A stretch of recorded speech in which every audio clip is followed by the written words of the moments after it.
오늘 공동회를 하니까 대상자들이 이제 3부 예배를 드리고 끝나자마자 또 이렇게 진행해야 되니까 3부 예배 나오시려고 뒤로 다 많이들 빠졌습니다. 그래서 이렇게 많이 줄어든 것 같은 느낌을 받습니다. 오늘 읽은 말씀 중심으로 해서 너희도 준비하고 있으라 라는 말씀의 제목을 가지고 생각하면서 은혜를 나누려고 합니다. 이 24장 25장은 예수님께서 우리에게 전하는 메시지 가운데 가장 강력한 메시지라고 보시면 됩니다. 누가복음 15장에 보면 세 가지 비유가 기록이 되어 있습니다. 우리가 아는 잃은 양의 비유, 드라크마의 비유, 그다음에 잃어버린 아들의 비유, 이런 비유를 통해서 거기서는 뭘 얘기합니까? 구원의 중요성, 한 영혼의 중요성, 그걸 강조하고 있습니다. 세 가지 비유가 하나를 말하는 거죠. 그런데 오늘 본문은 그게 아니라 24장과 25장은 다른 다양한 세 가지 비유가 25장에 나오는데 그게 각각의 그리스도인의 삶을 얘기해야 되고 깨어있는 것이 뭐냐, 그리스도 안에서 복받은 하나님의 자녀들의 모습 속에 어떤 모습이 있을까, 그런 가운데 주님을 만나는 그런 모습을 담고 있는 겁니다. 그래서 24장, 25장은 굉장히 중요하고요. 특별히 42절부터 44절까지는 삼중 반복 대구 구조로 되어 있습니다. 그래서 42절 그러므로 깨어 있으라, 그죠? 어느 날에 너희 주가 임하느니 너희가 알지 못함이니라. 너희도 아는 바니 만일 집주인이 도둑이 어느 시점에 올 줄 알았더라면 깨어 있어 그 집을 뚫지 못하게 하였으리라. 이러므로 너희도 준비하고 있으라. 생각지 않은 때 인자가 오리라. 준비할 것을 얘기합니다. 그러니까 예수님의 재림의 급박성, 그죠? 언제 올지 모르죠.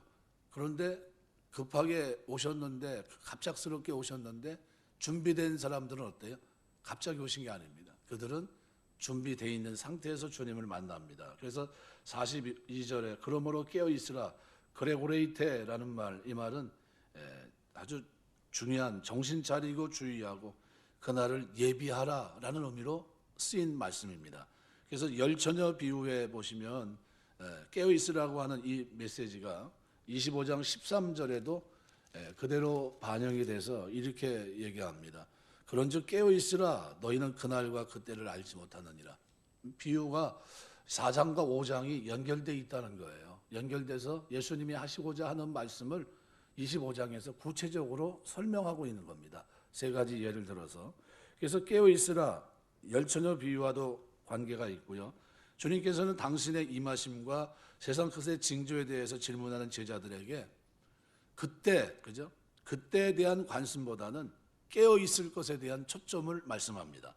그러니까 징조에 초점을 맞추지 말고 깨어 있는 것에 초점을 맞추라는 얘기입니다. 그래서 우리는 주님 말씀 속에서 예수님께서 제자들과 모든 성도들이 마지막 때 어떤 모습으로 마지막 때를 살아가기를 원하시는지를 오늘 본문을 통해 분명히 볼 수가 있는 겁니다. 무관심, 나태, 영적 깊은 잠에 빠져서 그날 예수님의 재림이 갑작스럽게 그 재림을 보면서 당황해하거나 그런 상태로 맞이하지 말고 데살로니가전서 5장 3절 도적같이 임하는 예수님의 이 재림에 대해서 준비가 되지 못한 상태가 아니라 준비된 상태, 그러니까 영적으로 각성하면서 언제 예수님이 재림하시든지 주님 맞을 준비가 된 상태로 날마다 일상을 살아가라는 얘기입니다. 그래서 더군다나 이 그레고리오라는 이 단어는 현재 명령형으로 되어 있습니다. 헬라어에서 이 현재 명령형은요, 그러한 상태를 현재처럼 유지하라는 메시지입니다. 계속 그 상태를 유지하라는 거예요.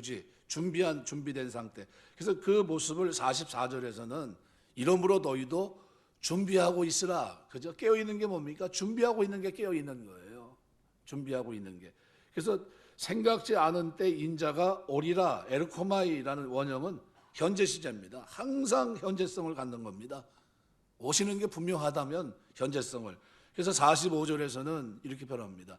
그러면서 하나의 예를 들어서 충성되고 지혜 있는 종이 되어 주인에게 그 집 사람들을 맡아 때를 따라 양식을 나눠줄 자가 누구냐.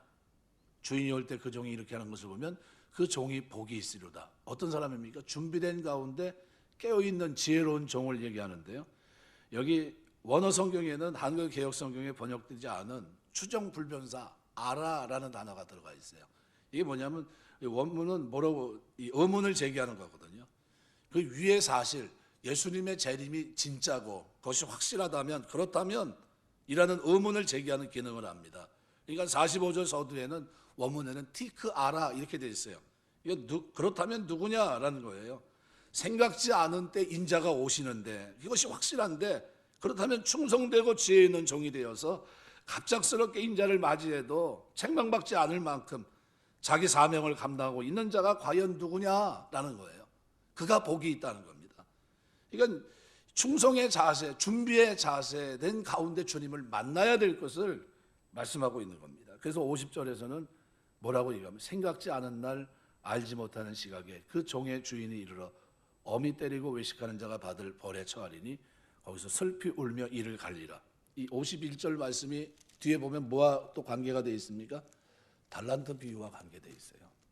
그래서 달란트 비유의 30절에 보면 이 무익한 종을 바깥 어두운 데 내어 쫓으라. 거기서 슬피 울며 이를 갈리라 하니라. 결국 24장과 25장은 누가 복 있느냐, 그죠? 누가 복된 자냐, 그죠? 예수님의 급박한 재림과 그다음에 어떻게 해요? 준비된 가운데 복된 자가 누구냐라는 거예요. 깨어있는 사람이 돼야 되는데, 깨어있는 게 뭘 얘기하고 있는지를 설명하기 위해서 쓴 문장이 뭡니까? 25장이에요. 25장은 그리스도인들의 삶이, 깨어있어야 될 삶이 어떤 모습의 형태가 돼야 되는지를 얘기하는 겁니다. 내가 예수 믿고 구원받고 죄에 대해서 죽고 의에 대해서 산 자는 누구와 관계 있습니까? 지난 주일 얘기한다면 마음을 하늘에 두고 사는 사람들이에요. 하나님과의 관계, 그리스도 안에 살아가는 사람이고, 성령이 내주하시는 사람이고, 이 사람들은 믿음 가운데 있고요. 이 사람들은 어떻게 해요? 이 땅에서 하나님 자녀답게 살아갑니다. 구원받기 위해서인가요? 구원받았기 때문입니까? 구원의 은혜에 감사해서 자발적으로 그 길을 걸어가요. 준비된. 지금 오늘 이 모습을 설명하기 위해서 24장에서는 누구를 얘기하냐면요, 바로 노아를 얘기합니다. 노아 홍수 사건을.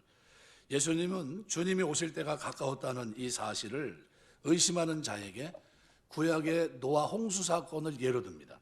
37절 보면 노아의 때와 같이 인자의 임함도 그러하리라. 노아의 때와 같이 주님 재림하실 때도 똑같을 거라는 겁니다. 그럼 노아는 뭐 했습니까? 홍수전에 노아가 방주에 들어가는 날까지 사람들이 먹고 마시고 장가들고 시집가고 있으면서 홍수가 나서 저희를 다 멸하기까지 깨닫지 못하였으니 인자의 임함도 이와 같으리라 그랬습니다. 그럼 무슨 얘기입니까?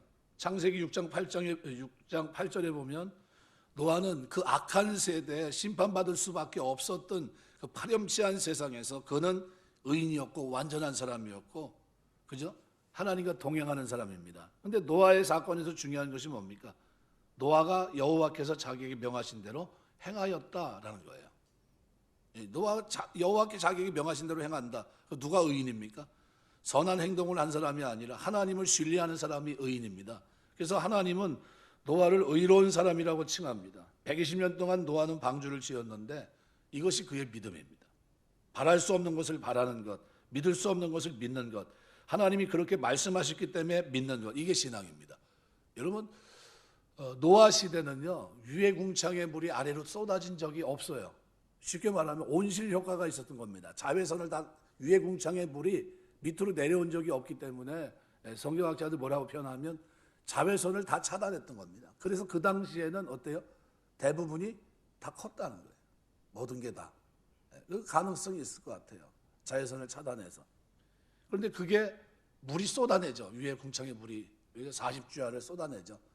그러면서 바다에 물이 이제 흥건하게 되고 이렇게 되는데, 노아의 가족이 그런 구원을 받았는데, 그러면 왜 구원받았습니까? 가만히 생각해 보면 뭐 때문에요? 심판을 믿었기 때문에 구원받은 겁니다. 그냥 단순히 고개만 끄덕거린 겁니까? 아니죠.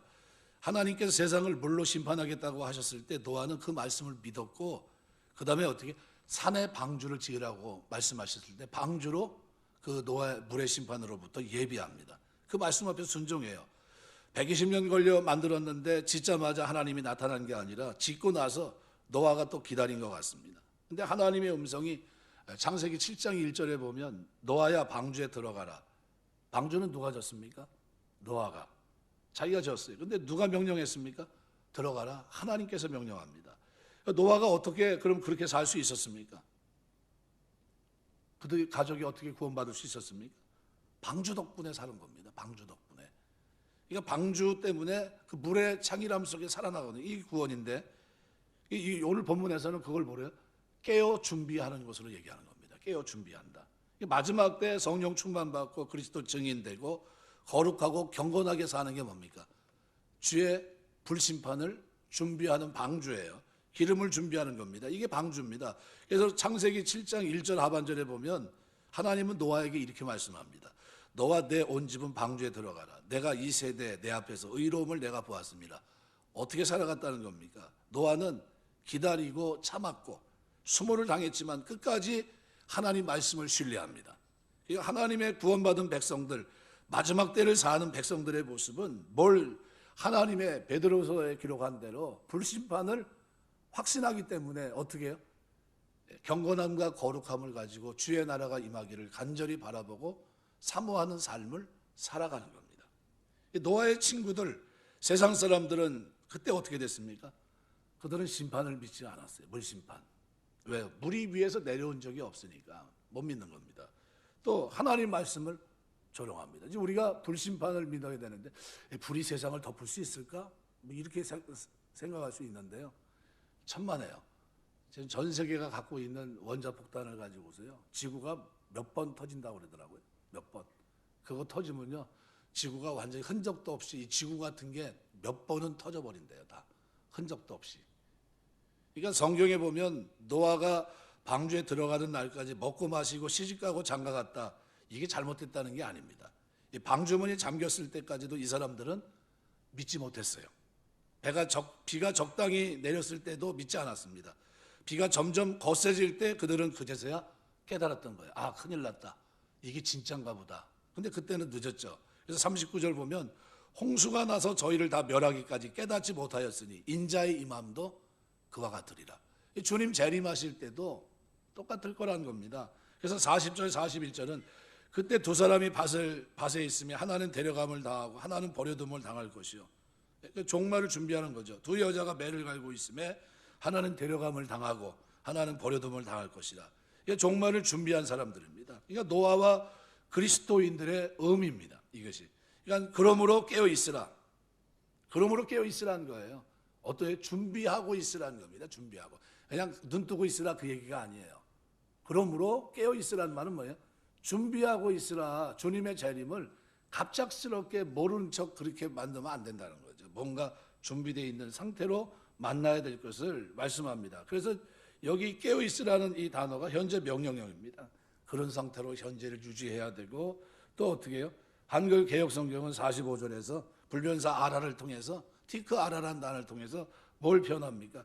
생각지 않은 때 인자가 오시는 것이 확실한데 그렇다면 깨어 있는다는 게 뭡니까? 충성되고 지혜 있는 종이 돼서 갑작스럽게 인자를 맞이해도 책망받지 않을 만큼 자기 사명을 감당하고 있는 자가 과연 누구냐? 그래서 이렇게 복받은 사람이 누구냐? 이걸 얘기하는 겁니다. 준비돼서 주님을 만나는 사람이 누구냐? 이걸 얘기하고 있는 겁니다. 그래서 생각지 않은 날 만나게 되는데 그 모습을 25장에서 아주 분명하게 설명을 합니다. 그래서 첫 번째로 오늘 25장에 기록되어 있는 이 내용들을 쭉 보시면요. 제일 먼저 나오는 게 뭡니까? 열처녀 비유입니다. 인자가 오실 때 예비해야 될, 그죠? 그래서 24장 44절 이러므로 너희도 예비하고 있으라 생각지 않은 때 인자가 오리라. 이 부분과 연결돼 나오는 말씀입니다. 그래서 예비할 사항 세 가지를 분리시키면 원래 의도, 예수님이 이것을 통해서 전하려고 했던 그 의도, 깨어 있어야 될 그 의도를 어떻게 해요? 벗어나는 게 되는 겁니다. 하나하나 따로따로가 아니라 어떻게 해요? 세 가지는 하나가 돼서 내 삶에 나타내야 될 삶의 모습이에요. 그래서 24장 45절에서 51절은 두 종류 종의 비유로 책임 있는 행동으로 하나님 나라의 삶을 준비할 것을 가르치면서 이 주제를 25장으로 넘깁니다. 신실한 책임성은 그 사람이 진정으로 예수에 속했는지 하는 외적인 증거입니다. 내가 믿는 믿음의 증거예요. 그래서 열처녀의 비유의 핵심은 다른 점은 뭡니까? 똑같이 잠을 잤는데 그런데 다른 점은 등잔에 기름을 준비했느냐 준비하지 못했느냐. 그죠? 물론 이게 기름은 불을 일으키는 근원입니다. 이걸 뭐로 표현합니까? 주로 성령이라고 보통 얘기를 하죠. 레위기 6장 8절에서 13절 보시면은 이렇게 표현합니다. 여호와께서 모세에게 말씀해 이르시되 아론과 그의 자손에게 명령하여 이르라. 번제 규례는 이러하니라. 번제물은 아침까지 제단 위에 있는 석쇠 위에 두고 제단의 불이 그 위에 꺼지지 않게 할 것이요, 제사장은 세마포 긴 옷을 입고 세마포 속바지로 하체를 가리고 제단 위에서 불태운 번제 제를 가져다가 제단 곁에 두고 그 옷을 벗고 다른 옷을 입고 그 제를 진영 바깥 정결한 곳으로 가져갈 것이요, 제단 위에 불은 항상 피어 꺼지지 않게 할지니 제사장은 아침마다 나무를 그 위에 태우고 번제물을 그 위에 벌려놓고 화목제 기름을 그 위에 불사를 지며 불은 끊임이 없이 제단 위에 피워 꺼지지 않게 할지니라. 이게 우리가 다른 말로 표현하면 이걸 뭐로 표현할 수 있어요? 번제단의 원래 불은 꺼지지 않도록 하라고 그랬습니다. 그러니까 인자가 오실 때, 우리 주님이 재림하실 때 우리 심령 속에 믿음의 불이 사그러지지 않도록 해야 됩니다. 이거 뭘까요? 성령 충만을 말합니다. 내적인 신앙의 불이 타오르는, 술 취하지 말라 이는 방탕한 것이 오직 성령의 충만함을 받으라. 이거 뭡니까? 성령 충만한 가운데 사는 거예요. 그러니까 준비를 얘기합니다. 어느 순간 만나도 준비가 돼 있는 주의 재림을 대비하는 이 주제를 계속 얘기하고 있습니다. 준비된 자들, 이거 뭡니까? 성령 충만입니다. 이건 성령 충만은요, 신약 그리스도인들에게 이건 필수적인 삶의 모습이에요. 늘 뜨겁고 내적으로 충만한 그 모습이에요. 두 번째로 오늘 본문의 달란트 비유의 핵심이 뭘까요? 이 세상을 살 때 자신이 처해진 삶의 현장에서 지레 겁먹고 시도조차 하지 못하는 그런 사람에 대한 책망입니다. 나에게 준 탤런트를 어떻게 해요? 땅에 묻어놓은 거죠. 이걸 악하고 게으른 종으로 표현합니다. 이게 뭘 얘기합니까? 생산성을 해요. 생산성. 그러니까 의도적으로 생산성을 이루면서 주의 재림을 준비해야 된다. 무슨 얘기입니까? 일하라는 겁니다. 만약 한 달란트 받은 사람이 나가서 장사하다가 그만 파산했다, 이렇게 가정한다면 그럼 그 주인이 파산한 종에게 뭐라고 얘기했을까요? 네가 어떻게 내 재산을 이렇게 축낼 수 있냐, 이렇게 얘기했을까요? 아닐 겁니다. 주인은 아마 이렇게 얘기할 겁니다. 그래, 실패가 자산이다. 너 상심하지 말아라. 내가 다시 줄 테니까 다시 한번 해봐. 이렇게 얘기했을 거예요. 그런데 이 달란트 비유의 핵심에서 슬피 울며 이를 갈미 있으리라. 이 사람은 뭐합니까? 악하고 게으른 종이라고 표현합니다. 뭐예요? 열매가 없는 거예요. 열매가. 그러니까 주인이신 하나님의 성품이 원래 그렇지만 인자가 오실 그날 내게 주어진 삶의 현장에서 구하고 찾고 두드리면서 영감하게 도전하면서 사는 삶을 그렇게 살다가 주님 만나는 거예요. 이거 외적으로 어떤 삶입니까? 너의 삶에 생기가 넘치게 하라는 거예요. 아주 긍정적으로, 적극적으로, 그러니까 어떻게 도전적으로 살아가는 거예요. 하나님 나라 확장을 위해서 어떻게 해요? 힘있게 일하는 모습이에요. 그러니까 의도적으로 생산성을 이루면서 주의 재림을 준비하는 모습이에요. 여호수아 갈렙처럼 하나님이 우리와 함께 하시면 능히 그 산을 우리가 점령할 수 있고, 그 믿음을 가지고 어떻게 해요? 자기에게 주어진 환경 속 자기 힘 닿는 대로 최선을 다하는 모습, 이게 달란트 비유의 핵심이라고 생각이 됩니다. 생산성입니다. 성령의 열매, 그죠? 우리가 거룩의 열매, 이런 것들이 우리에 맺혀지는 거죠. 또 양과 염소의 핵심의 비유는 뭡니까? 이 비유의 핵심은 책임감입니다. 책임감. 언젠가 네가 한 일에 대해서 내가 묻겠다는 겁니다. 그러니까 왕의 재림을 기다리고 있는 동안에 세상에서 행한 일에 대한 책임입니다. 내 삶 전체를 가지고 어떻게 해요? 어떻게 살았느냐는 거예요. 우리 삶의 모델은 누굽니까? 예수님입니다. 예수님. 예수님이 우리 삶의 모델이에요. 오셔서 어떻게 했습니까? 누가복음 4장에 보면 희년에 대해서 말씀하실 때 가난한 자들, 눈먼 자들, 병든 자들, 그죠? 그들을 자유케 하고 보게 하고 듣게 하고 하는 메시지가 나옵니다. 참 자유를 주시는 모습이 나오는데, 예수님은 이 땅에 사역하시는 동안 약한 자들, 병든 자들, 가난한 자들, 그죠? 그들과 교제하시면서 어떻게 해요? 그들에게 도움이 되시고 그들에게 긍휼을, 자비를, 사랑을 베푸십니다. 예수님의 사역은. 그게 뭡니까? 양과 염소의 비유의 핵심이에요. 그러니까 제 살기 바꿔서 지극히 작은 이웃에 도무지 관심을 두지 않는 사람과 괴로운 인생의 고난 속에서 그래도 힘닿는 대로 지극히 작은 이웃 하나에 손을 버려서 베풀려고 하는 사람의 이 차이는 엄청납니다. 그러니까 이 차이는 결국 어떻게 해요? 자기 삶을 책임성 있게 살아야 되고, 그죠? 그것을 내놔야 된다는 겁니다. 그러니까 결국 우리 삶은요, 주님을 닮아가는 삶입니다. 닮아가는 삶. 그러니까 마지못해 하는 게 아니라 구원받은 자로서 정말론적으로 깨어있는 자들은 어떤 사람들이냐는 거예요. 그런 사람들이 주님 만났을 때 복받을 자들, 그죠? 같이 다스릴 자들, 이 사람들은 누구냐는 거예요. 그냥 아무것도 안 하고 가만히 있다가 난 구원받았으니까 이제 뭐 가서 천국에서 다스리면 되겠지. 그게 아니라 그들의 삶은 다르다는 겁니다. 어떻게 사냐면요, 예수가 오늘 오시는 것처럼 살고 예수가 100년 동안 오시지 않은 것처럼 계획을 세우며 사는 겁니다. 가만히 그 말을 음미해 보세요. 예수가 오늘 오는 것처럼 살아가는 겁니다. 어느 한날을. 미국에서 우주선을 쐈는데 7명이 탔습니다. 그런데 올라간 지 15분 만에 폭발이 화염에 휩싸여서 다 죽었어요.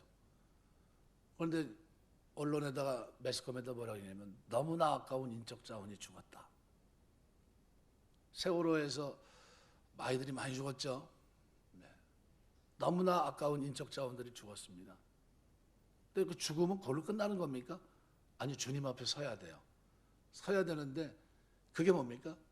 깨어있으라는 게 결국은 인간은 누구나 다 한 번 죽게 돼 있죠.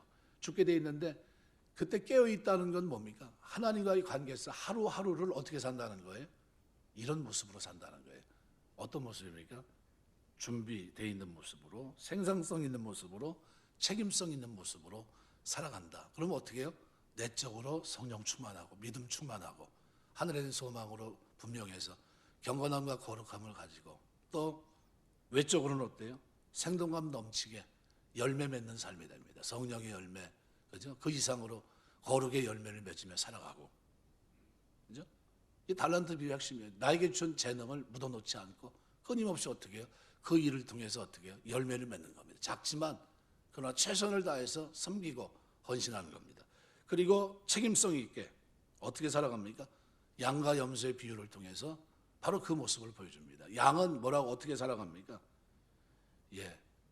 자기가 마땅히 해야 될 일을 했기 때문에 저는 기억이 없습니다. 마땅히 할 일이기 때문에. 근데 염소는 어때요?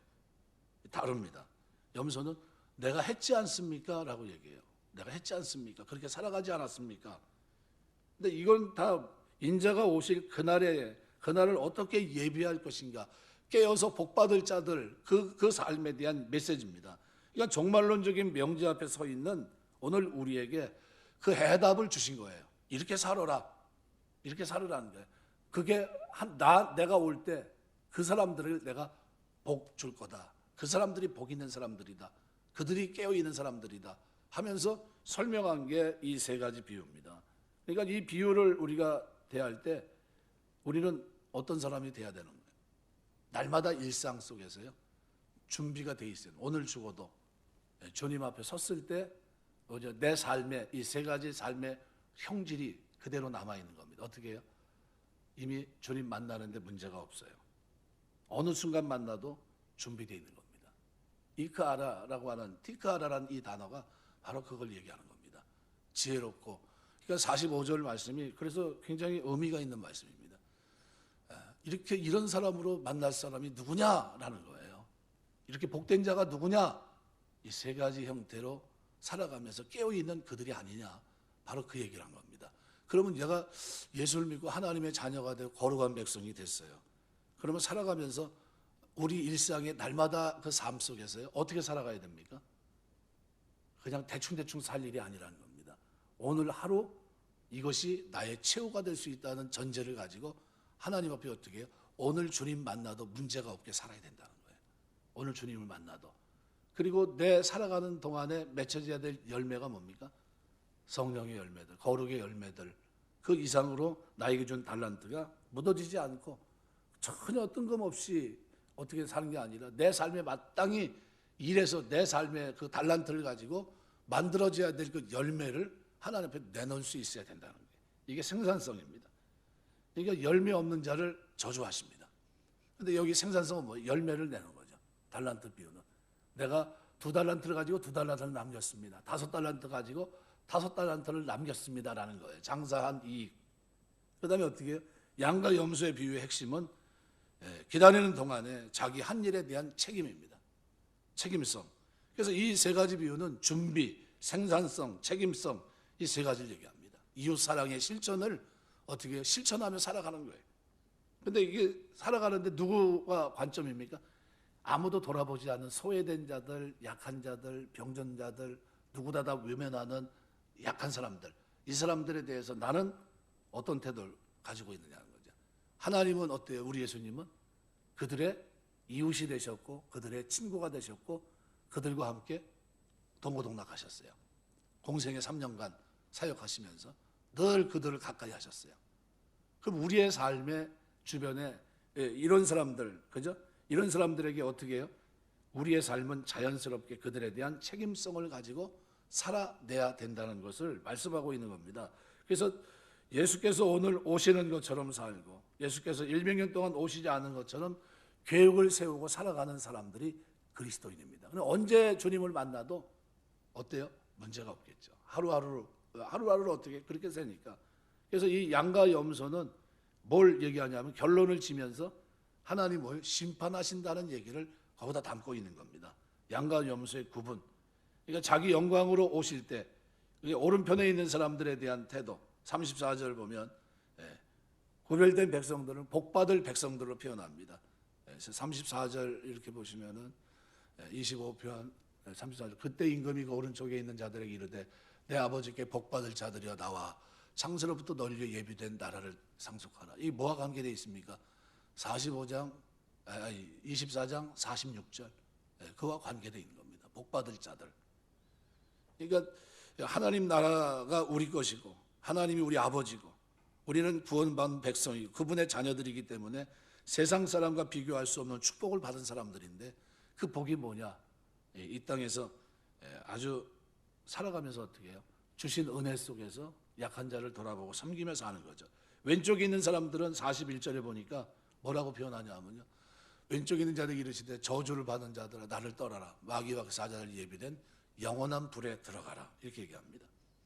그러니까 예수께서 바리새인과 서기관들에게 화 있을진저 저주가 있을지어다라는 말씀하신 적이 있는데 분명히 이 세상에는 저주받은 사람들이 있다는 겁니다. 그래서 성경은 계속해서 두 종류의 인생을 계속 말합니다. 알곡과 쭉정이, 반석에 집을 지은 사람, 모래 위에 집을 지은 사람. 인생을 밀과 가라지로 구분하고 있고요. 또 마태복음 13장에서는 천국은 고기를 잡기에 바다에 던지는 그물과 같다. 좋은 것은 그릇에 담고 못된 것은 내어 버리느니라. 이 뭐와 관계되어 있습니까?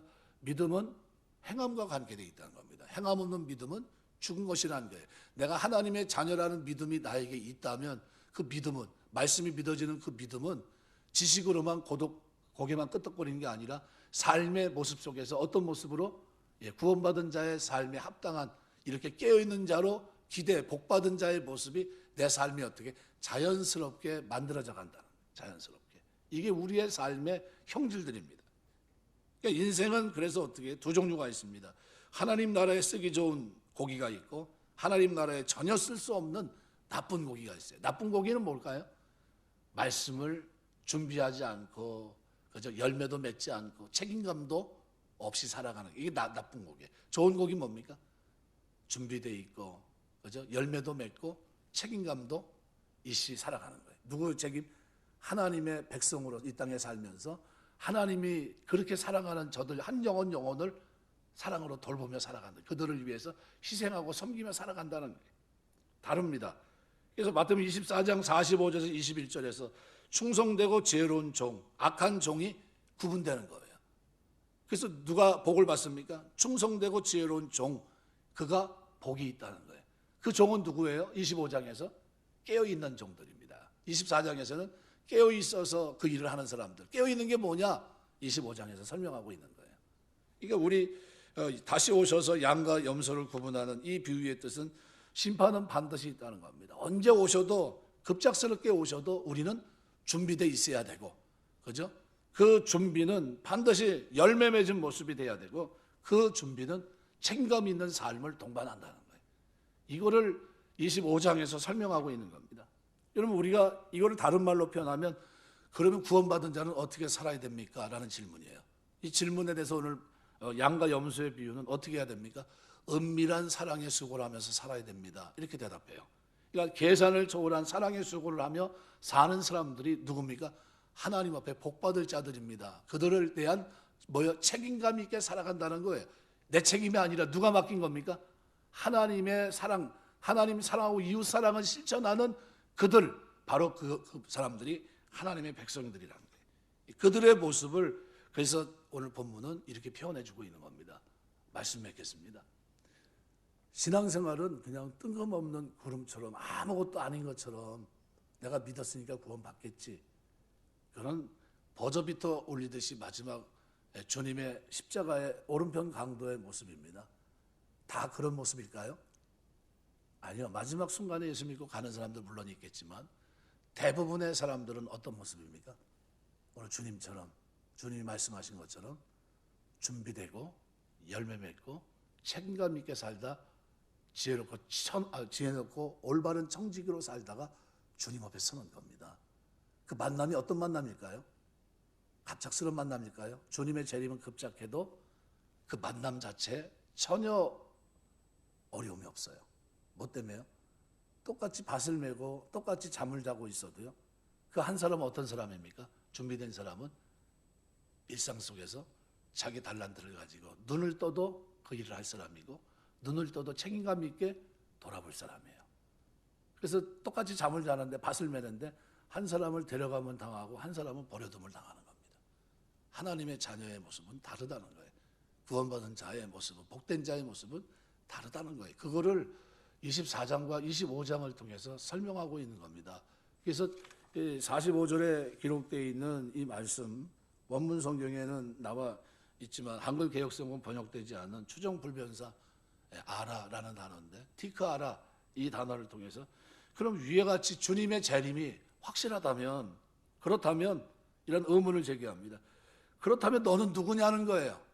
주님의 재림을 믿는 너는 누구냐는 거예요.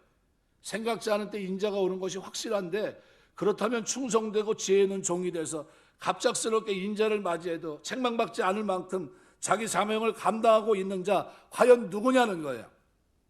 그리고 그 의미를 보여주면서 충성된 자세를 세 가지를 얘기하면서 그 자세를 가지고 살던 그가 복이 있다는 거예요. 그래서 교묘하게도 25장은 이 부분을 어떻게 해요? 24장과 연관지어서 설명하고 있는 겁니다. 누가 한 겁니까?